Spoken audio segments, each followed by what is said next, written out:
Aluno de Geografia, e na aula de hoje vamos estar falando a respeito das formas de representar o mundo, né?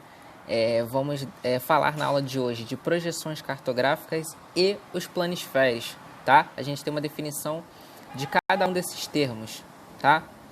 Bom, o que seria esses planisférios, né? São representações do globo terrestre no papel, porém em forma plana, né? Então a gente representa todo o globo terrestre, ou grande parte dele, né, na forma plana, como se fosse numa folha de papel, tá?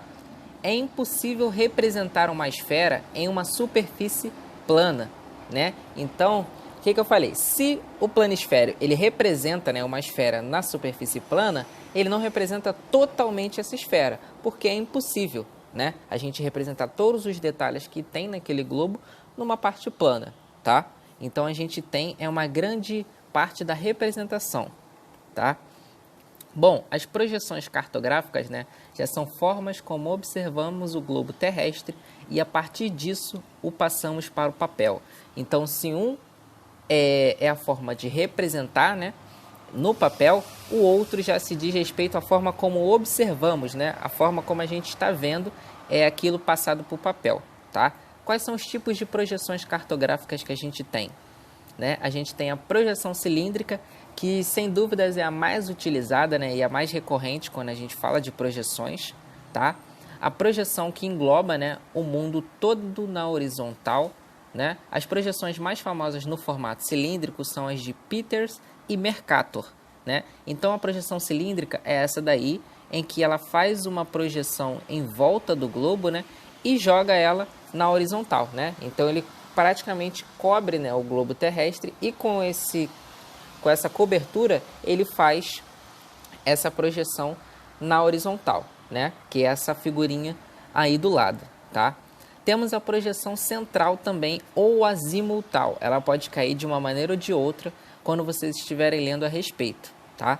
Utilizada para centralizar os dois polos geográficos da Terra, né? O lugar está centralizado e as distorções irem aumentando conforme se distanciam desse ponto central. Então, nessa projeção, você tem, né, como se fosse um papel abaixo do globo, né? Então, ele está fazendo o quê? Uma centralização daquele polo. Essa projeção ela pode ser ou em cima, ou embaixo, ou aqui do lado, ou do outro. Isso aí vai de local para local, de exercício para exercício, tá? Mas o foco ela está centralizando um local e as distorções vão aumentando conforme você vai se distanciando desse ponto. Então, se você tem um ponto aqui e a projeção está aqui, conforme você vai se afastando, né, desse ponto central, você acaba fazendo, né, com que a gente tenha umas distorções. Então, ele foge bem da realidade, né? Quanto mais longe, mais diferente da realidade a gente fica, tá?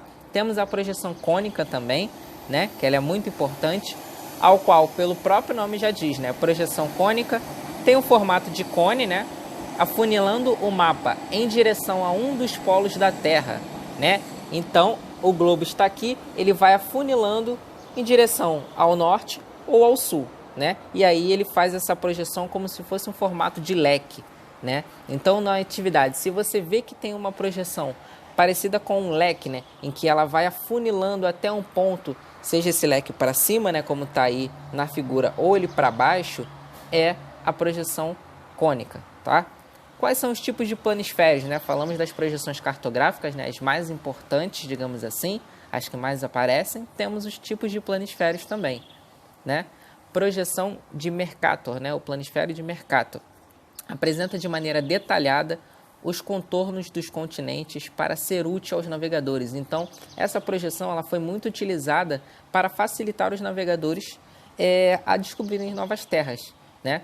Essa maneira ela já está muito mais atualizada, né? Esse mapa que eu coloquei para vocês, né, é uma projeção de mercado, porém com a divisão política atual do mundo, né? Então a gente tem a divisão atual do mundo aí na projeção antiga, tá?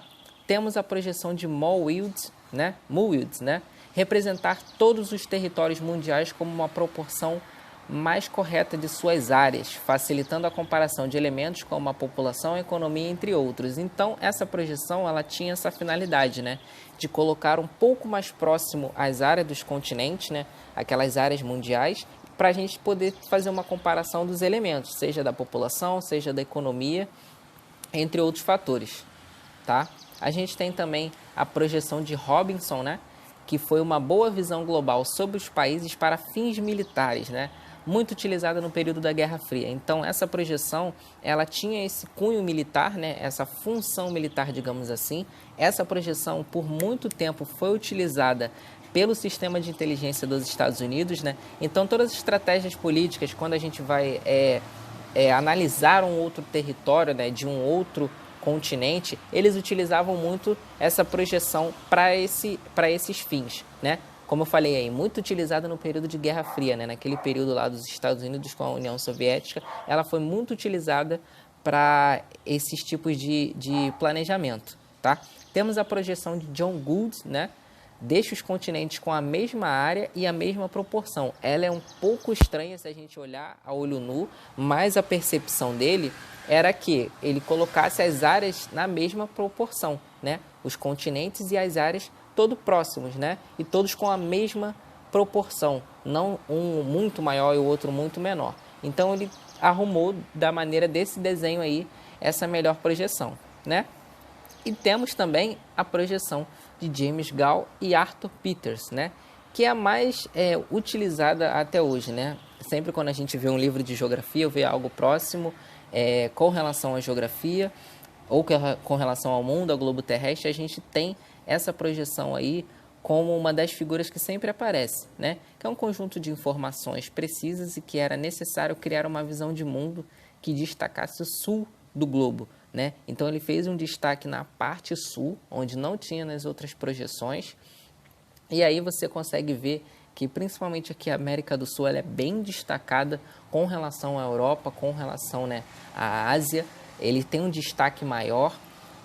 Essa projeção ela é feita de diversas maneiras, seja para destacar a parte do sul, mas também para uniformizar, né, todos os continentes, tá? Então, basicamente, as projeções e os planisférios são esses, né, com essas características e essas definições. Na próxima aula vamos estar falando a respeito desses planisférios, vamos fazer alguns exemplos, alguns exercícios e vamos dar continuidade à matéria, tá bom? Até a próxima aula.